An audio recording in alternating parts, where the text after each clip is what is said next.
Nous accueillons aujourd'hui Benjamin Mileiti pour parler de la situation au Tchad, ce pays d'Afrique centrale. Monsieur Mileiti est représentant au Canada du Parti des transformateurs, un parti d'opposition. Bonjour, Monsieur Mileiti.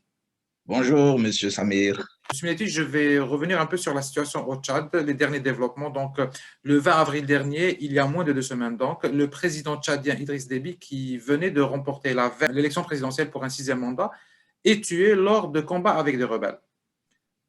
Juste après, un conseil militaire de transition présidé par son fils Mahamat Idriss Déby, qui est âgé de 37 ans. Ce conseil a dissous le gouvernement et l'Assemblée nationale. Ce conseil est appelé le CMT. Le CMT a promis des élections dans 18 mois. Il a instauré un couvre-feu, il y a eu des manifestations, il y a eu aussi des morts à N'Djamena récemment. Il y a eu 6 morts à N'Djamena et dans une autre ville. Alors, pouvez-vous nous parler un peu des derniers développements, des développements des dernières heures? Où en est la situation? Le développement des dernières heures, mais hier, on a procédé à l'enterrement de presque une dizaine de Tchadiens qui étaient tombés. La plupart, c'était des jeunes d'ailleurs, qui manifestaient les mains vides. Mais le conseil militaire de transition a envoyé l'armée pour réprimer dans l'autre sens ces jeunes. Donc, il y a encore les stigmates aujourd'hui, et le deuil et la souffrance, et ceux qui sont blessés, on doit les soigner, etc. Donc, dans l'ensemble, c'est ça le développement des dernières heures. Néanmoins, il faut se dire que les Tchadiens sont debout et je pense qu'il n'y a plus question de reculer face à un régime que vous voyez très bien, rien n'a changé. Le fils a remplacé le père, rien n'a changé. Alors, quelle est la position de votre parti par rapport à la situation actuelle? Alors, le parti Les Transformateurs, on est dans la cohérence, comme toujours. Et dès le début, nous, on a contesté ces régimes que vous voyez, le père d'abord, et plus de 8 semaines, quasiment chaque semaine, on sortait pour manifester dans la rue contre déjà le pouvoir du père. Et on s'inscrit également dans la même logique, mais en étant constructif parce que nous, on a fait des propositions pour qu'il ne s'agit qu'on n'accepte pas une succession monarchique. Et rien n'indique dans nos textes, dans la Constitution, fut-elle manipulée, mais cette constitution qui est en vigueur n'a dit nulle part qu'il faudrait, lorsque le chef d'État disparaît, son fils le remplace. Donc, nous, on a proposé, comme tout le monde, comme tous les Tchadiens, il faut un régime civil, un gouvernement de transition civile qui va tirer sa légitimité de la Constitution. Aussi simple que ça, les militaires auront leur rôle dans la branche de la sécurité. De la sécurité, tout à fait. Voilà, oui. Et donc un vice-président qui sera nommé pour s'occuper de la branche de sécurité. Et là-dessus, c'est ça la proposition que nous avons faite. Et je vous dis que parmi la presque dizaine, nous déplorons 4 personnes dans notre parti qui étaient tuées. Dire que nous portons quand même le plus grand poids et nous avons été le plus réprimés dans ce qui s'est passé depuis hier. Dites-moi, vous n'êtes pas le seul parti d'opposition. Il y a les autres. Est-ce qu'on peut prévoir une alliance entre les partis d'opposition? La veille des élections, vous étiez, il y a eu une coalition, mais le Parti transformateur n'était pas dedans. Est-ce qu'avec ce changement de donne, on ne peut pas imaginer une alliance des oppositions? C'est une avenue que nous avons toujours recherchée en ce qui nous concerne.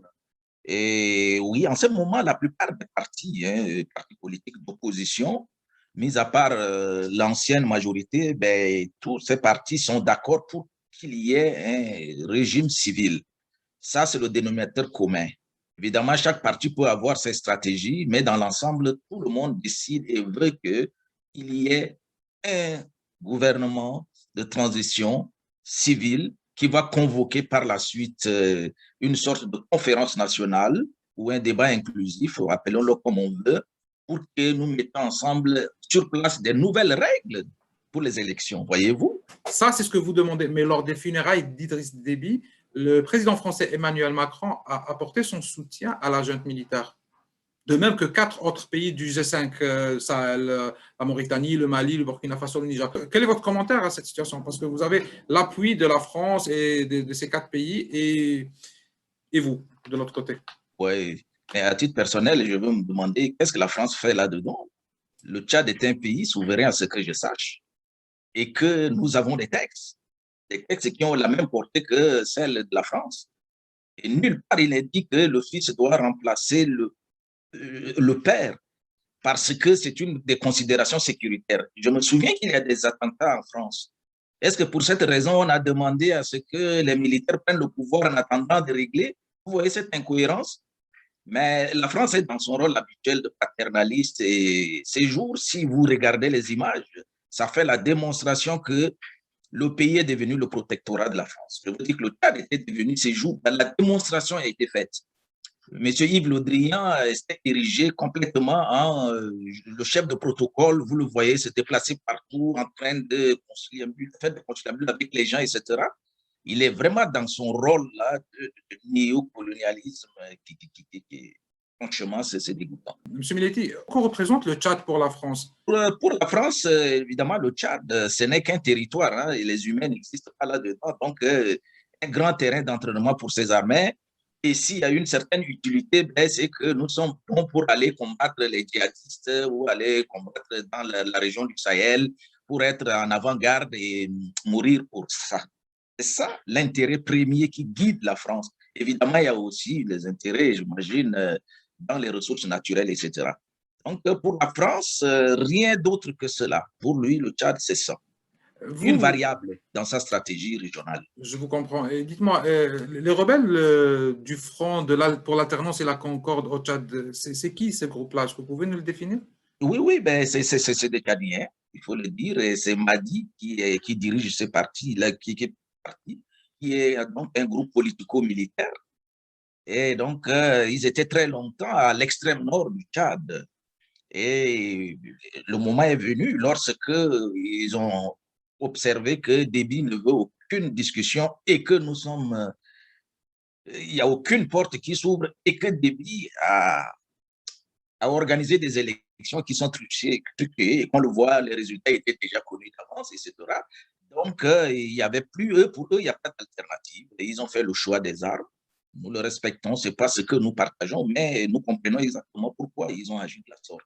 Et d'ailleurs, c'est eux qui ont réussi à arriver à la situation du décès du chef de l'État. Le changement actuel, il est venu à travers eux parce que Oui, le président oui. Déby, il est mort lors des combats avec ces Ouais, rebelles.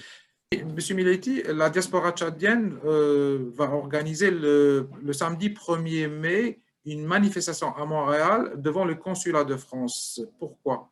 alors, pourquoi? Mais d'abord, c'est d'abord pour dénoncer et dire clairement le rôle trouble que la France joue au Tchad et surtout sa bénédiction qu'il a donnée au Conseil militaire de transition. C'est contre nos textes et c'est inacceptable pour la plupart des Tchadiens. Et puisque ce régime militaire tient le coup uniquement par la protection, le parapluie de la France, et il faudrait qu'on s'adresse directement à la France. Il vaut mieux s'adresser à Dieu qu'à ses anges, hein. Il y a une expression qui le dit. Donc, pour nous, on doit dire clairement, et ça s'inscrit dans une stratégie où on va ouvrir les fronts de contestation, je veux dire légales, hein, dans tous les pays où la diaspora tchadienne se trouve. Pour votre information, aujourd'hui, la France a dû reculer et il a reçu la diaspora tchadienne de la France à l'Élysée. C'est pour vous dire que nos actions portent et il n'est plus question de s'arrêter en si bon chemin. C'est pourquoi le samedi, nous allons continuer à marcher, à mettre la pression sur la France pour que nous revenions à un régime civil qui tire sa légitimité dans la Constitution. Que les règles du jeu soient désormais claires pour que n'importe quel parti puisse faire la compétition et le peuple décidera. Dans ce contexte-là, quel rôle pourrait jouer le Canada? Est-ce que vous, comme diaspora, vous avez des leviers qui peuvent vous aider à faire entendre votre voix à Ottawa? Il y a un mois, on était à Ottawa, sur les collines parlementaires à Ottawa, où nous avons écrit, d'ailleurs, nous avons envoyé les lettres à la majorité, donc au parti du Premier ministre Justin Trudeau. Nous avons également écrit aux conservateurs et même au Bloc et NPD aussi. Donc, pour leur expliquer clairement la situation qui se passe au Tchad et qu'il faudrait qu'ils nous protègent. Personnellement, j'avais dit au Parti libéral qu'un pays comme le Canada, un pays qui se dit pays de liberté, il est d'ailleurs, hein, des droits et libertés, et chaque fois qu'il y a un régime tyrannique quelque part, maltraite son peuple, le Canada est toujours debout pour contester. la Birmanie, contre la Russie et encore dans bien des pays. Mais lorsqu'il s'agit de l'Afrique, il s'agit du Tchad, le Canada est resté silencieux et nous n'avons pas compris. Alors pour nous, c'est de demander au Canada de s'impliquer parce qu'ils sont dans la même institution que le Tchad. Ils font des affaires, ils ont des relations d'affaires avec le Tchad. Je me réjouis pour dire que les États-Unis se sont prononcés clairement. Maintenant, pour un régime civil, la France aussi a rétro-pédalé. L'Union européenne également a dit que, bon, effectivement, il faut qu'on revienne à un régime civil. Nous attendons que le Canada se prononce dessus. Le Canada est resté silencieux. Je ne comprends pas. D'ailleurs, dans l'un de nos slogans, on a dit au Canada, les Tchadiens ont besoin de vous. Une histoire de paraphraser un peu la devise du Canada. Mais ils sont restés jusqu'à là silencieux et je me désole pour mon pays d'adoption. Hein? Un pays qui est toujours à l'avant-garde de la liberté. Merci beaucoup, Monsieur Benjamin Mileiti. Je rappelle que vous êtes le représentant au Canada du Parti des transformateurs, un parti d'opposition au Tchad. Merci beaucoup d'avoir accepté notre invitation. Merci.